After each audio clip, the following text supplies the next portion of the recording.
بسم اللہ الرحمن الرحیم۔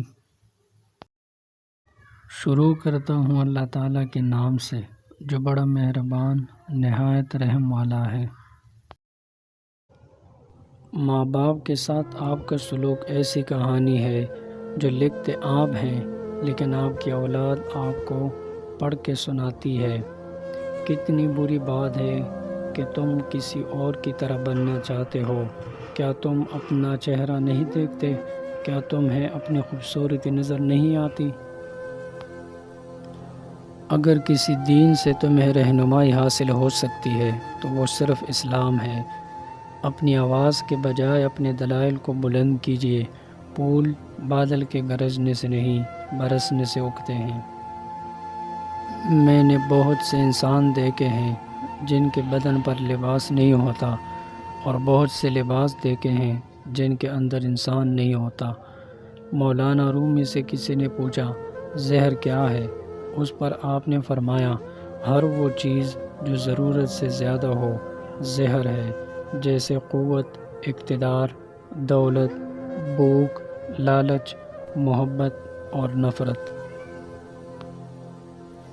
شہوت پرستی انسان کی بربادی کا سبب ہے اور انسان کو زندہ درگور کر دیتی ہے۔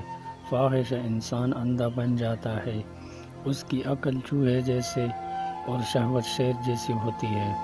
کرامت ہمارے اندر ہے، ہم باہر تلاش کرتے ہیں۔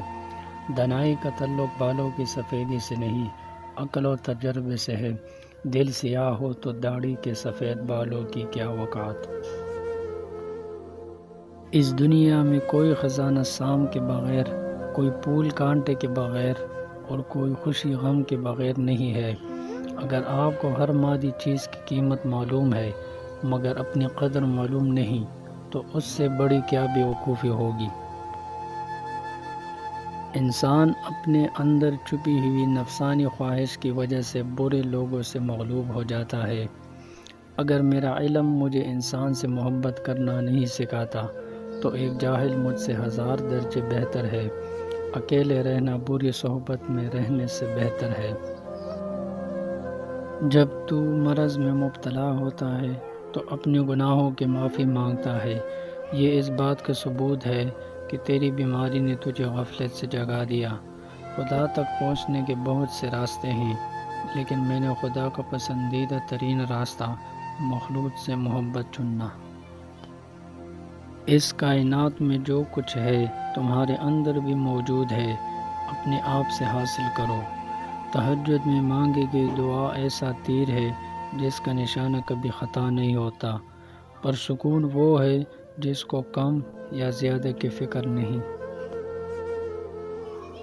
کسی نے مولانا رومی سے پوچھا کہ میرا دل تو بہت چھوٹا ہے اور دنیا کا غم بہت بڑا ہے، اسے میں اپنے دل میں کیسے سما سکتا ہوں؟